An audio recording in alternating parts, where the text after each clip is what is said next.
자, 오늘은 우리가 2023년에 발매되었던 수능 특강의 독서 지문을 같이 공부를 하려고 하는데요. 이 지문에 등장하는 하위징하라는 이 사람도요, 요즘에 뭐 기출에서도 그렇고 독서 교과서에서도 그렇고 여러 번 등장하는 학자예요. 물론 이 지문은 하위징하보다는 카이유아라는 학자가 지금 중심이 되고 있는데요. 우리 친구들도 이제 이런 학자들도 지금 좀 등장을 하고 있구나라는 것도 좀 눈여겨보면 좋을 것 같아요. 자, 그럼 우리가 한번 본격적으로 어떤 내용인지 또 읽으면서 정리 한번 해볼게요. 자, 놀이는 자아 표현의 한 수단으로 자발적이며 즐거운 현실적 가상 경험의 몰입 활동이다. 와, 여러분, 놀이라는 거에 대해서 이렇게 철학적인 연구를 하네요. 그쵸? 중심 소재는 놀이 같아요. 최근 현대사회는 여가 생활의 다양함으로 인해 놀이 문화에 대한 관심과 이해의 폭이 넓어지면서 다양한 놀이들이 생겨나고 사라지고 있다. 이러한 놀이를 학문적 대상으로 끌어올린 사람은 하위징하이다. 그래서 첫 번째 학자 나왔죠? 그는 놀이가 특정한 목적을 이루기 위한 하나의 수단이라는 기존의 접근 방식에서 벗어나 놀이를 놀이 자체로 보고 그 특성을 연구하였다. 그럼 여러분, 놀이는 특정 목적을 이루기 위한 하나의 수단이다라는 게 과거의 관점이었다면 하위징하를 통해서 놀이를 놀이 자체로 보는 그런 문화가 생겼다라는 걸 알 수 있겠죠. 그래서 그것을 연구했고요. 카이유아라는 사람 역시 놀이를 놀이 그 자체로 보고 하위징하가 분석한 놀이의 특성을 확장시켜서 놀이를 분석하고 분류하기에 이르렀다라는 거죠. 자, 카이유아는요, 규칙 유무와 의지 유무를 축으로 놀이를 아곤, 알레아, 미미크리, 일링크스의 4가지 범주로 분류함으로써 현대 놀이에 대한 이해의 바탕을 마련했다라고 볼 수 있대요. 즉, 그럼 우리는 규칙 의무와 의직 유무에 따라서 놀이를 4가지로 분류한 것에 대해서 이제 읽게 되겠다라는 걸 알 수 있겠죠. 자, 그럼 밑에 표가 하나 나와 있는데요. 사실 이렇게 보는 것보다 요게 조금 더 간단했을 것 같은데 굳이 왜 이런 표를 썼을까요? 그쵸? 자, 여러분, 여기 Y축은 규칙이 있다, 없다. 그리고 X축은 의지가 없다, 있다. 이게 반대네. 그쵸? 순서 바꾸면 괜히 헷갈리겠죠? 그쵸? 그래도 한번 바꿔볼까요? 그쵸? 왜냐면 우리가 보통 수학적으로는 오른쪽을 플러스축이라 보니까요. 이렇게 보면 되겠죠. 그럼 여러분, 의지가 있으면서 규칙이 있는 아곤이 여기에 들어가는 거고, 그쵸? 의지가 있는데 규칙이 없는 미미크리가 이쪽에 들어가는 거고요. 그리고 규칙은 있는데 의지가 없는 게 알레아라고 되어 있고요. 그리고 의지도 규칙도 없는 일링크스, 이렇게 우리가 표시를 할 수 있겠죠. 자, 이어서 한번 읽어볼게요. 첫 번째로 아고는 나오죠. 경쟁을 의미하는 말로 사전에 설정된 규칙을 지키는 건데, 여러분, 규칙을 지킨다라는 것 자체가 규칙이 있다라는 거를 전제하는 거죠. 자신의 의지를 반영하여 역시 여러분 의지가 있다라는 게 반영이 된 거죠. 그쵸? 규칙도 있고 의지도 있다.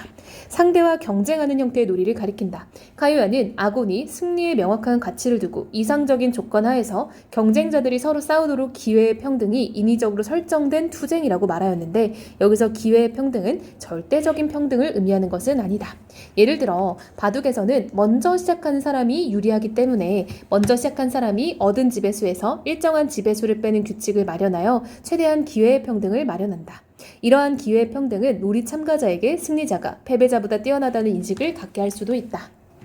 이와 같이 아곤은 기회의 평등이 있고 승리를 얻기 위한 놀이이기 때문에 놀이 참가들에게는 규칙에 대한 이해, 놀이 참가하기 등의 놀이에 대한 지속적인 관심, 적절하고 부지런한 연습 및 노력과 그에 대한 인내, 승리하고자 하는 의지가 필요하다. 자, 여러분, 규칙과 의지 또 한 번 나왔죠. 그쵸? 그래서 이게 첫 번째 놀이의 분류에서 1번인 아곤이라는 거였어요. 자, 두 번째로 알레아는 나왔죠. 우연을 의미하는 말로 규칙은 있으나 의지와는 상관없는, 이렇게 돼 있죠. 그럼 얘는 말 그대로 규칙은 있고요, 의지는 없어도 되는 운수나 유행, 운명의 결과를 맡기는 모든 놀이를 지칭한다. 알레아는 상대방의 능력이나 노력보다는 운명이나 운과 같은 것이 문제이며 놀이 참가자의 승리에 대한 의지나 그에 따른 능력 발휘는 놀이의 결과에 거의 영향을 미치지 않는다. 그러니까 의지가 굳이 필요가 없는 거죠. 따라서 결론, 알레아에서는 놀이 참가자는 아곤의 놀이 참가자와는 정반대의 태도로 일관하게 된대요. 알레아의 참가자는 정해진 규칙 안에서 성공으로 이어지는 기대 심리에 바탕을 두고, 왜요 여러분? 이거는 운에 의한 것이 굉장히 많으니까요. 그렇죠? 자신에게 다가올 수 있는 운에 기대어 놀이에 끊임없이 몰입하면서 막연한 쾌감을 느끼게 된다. 그렇다고 알레아와 아곤 사이에 공통점이 없는 것은 아니다. 그쵸 여러분? 공통점은 있죠. 뭐요?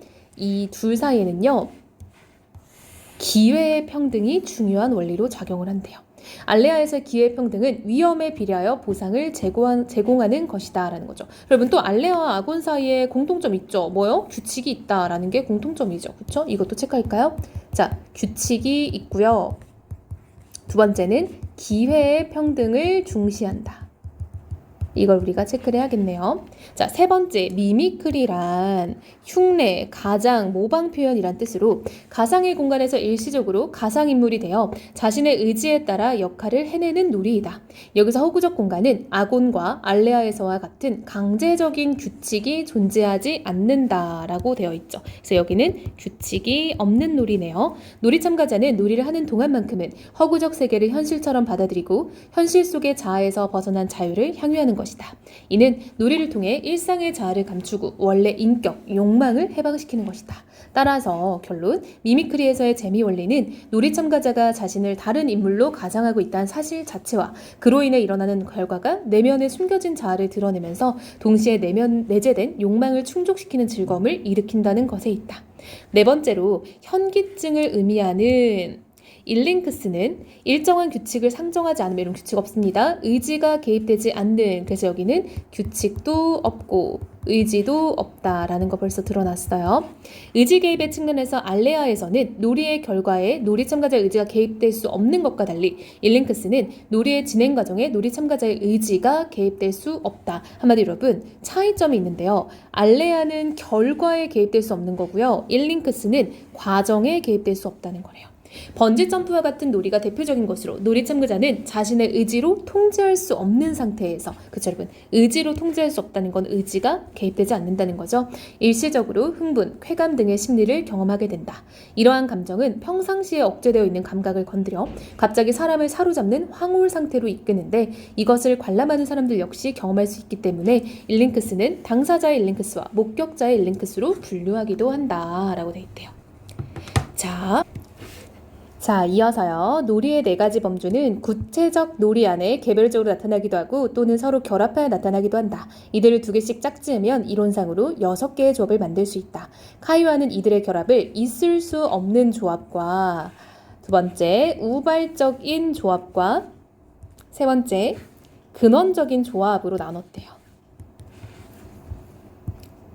자, 아곤, 일링크스, 알레아, 미미크리는 결코 동반될 수 없다. 그럼 이게 있을 수 없는 조합이죠. 왜냐면 여러분, 아곤은 의지 플러스 규칙 플러스인데 일링크스는 의지 없고 규칙 없어요. 겹치는 게 하나도 없죠. 알레아는 의지 없고 규칙이 있는데 미미크리는 의지 있고 규칙 없어요. 그러니까 한 칸도 지금 결합이 안 돼요. 아곤, 일링크스의 경우에는 놀이 참가자가 경험하게 된 심리 상태가 아곤이 가지고 있는 놀이 규칙이 파괴된 상황, 즉 규칙이 없는 상태에서 가능하기 때문이고, 알레아, 미미크리에서는 놀이 참가자가 운에 맡기는 그 순간 미미크리에서와 같은 모의적인 역할은 수행할 수 없게 되기 때문이다. 즉 두 상태는요, 모순되는 상태라고 할 수 있겠죠. 한편 알레아, 일링크스, 아곤, 미미크리 모두 놀이의 범주들끼리 즉흥적, 우발적으로 결합된다. 그럼 여러분, 여기는 지금 우발적 결합 조합인 거죠. 놀이 참가자는 알레아의 의도하지 않은 운을 통해 일링크스에서 느낄 수 있는 심리를 경험할 수 있으며, 아곤에서의 의도적인 행위를 가상으로 해보는 것은 미미크리적 성격을 띠게 되기 때문이다. 자, 그럼 보면요, 여기도요, 의지 없고 의지 없고가 겹치고요, 여기는 의지 있고 의지 있고가 겹쳐요. 그쵸?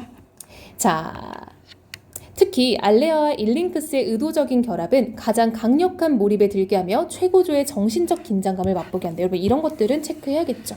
이때가 가장 강력한 몰입이래요. 자, 이제 마지막입니다. 아곤, 알레아, 미미크리, 일링크스의 조합은 각각 규칙의 유무라는 속성을 가지고 있다. 얘가 바로 근원적인 조합이죠. 또한 각각의 조합에서는 의지와는 상관없는 것들이 의지가 내포된 행동에 영향을 주기 때문에 각 조합에 포함된 범주끼리는 상호 보완적인 관계를 가지게 되는데, 카이와는 이것을 근원적인 조합이라고 봤대요. 자, 그럼 여기는요, 지금 공통점이요, 규칙이 있다, 규칙이 있다, 의지가 그쵸? 잘못 칠했죠? 규칙이 없다, 규칙이 없다. 이게 지금 각각의 어떤 공통점이죠. 그러니까 규칙이 없는 공통점 내에서 의지가 있고 없고의 차이, 규칙이 없다라는 공통점 내에서 의지가 있고 없고의 차이인 거죠.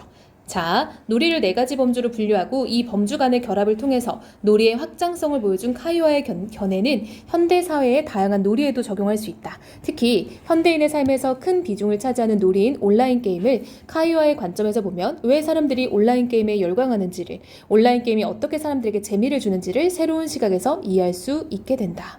지문 정말 길죠, 그쵸? 자, 그래서 이 지문은 이제 놀이에 대해서 카이와가 파악한 것들, 카이와가 분류한 것들을 네 가지로 지금 살펴봤고요.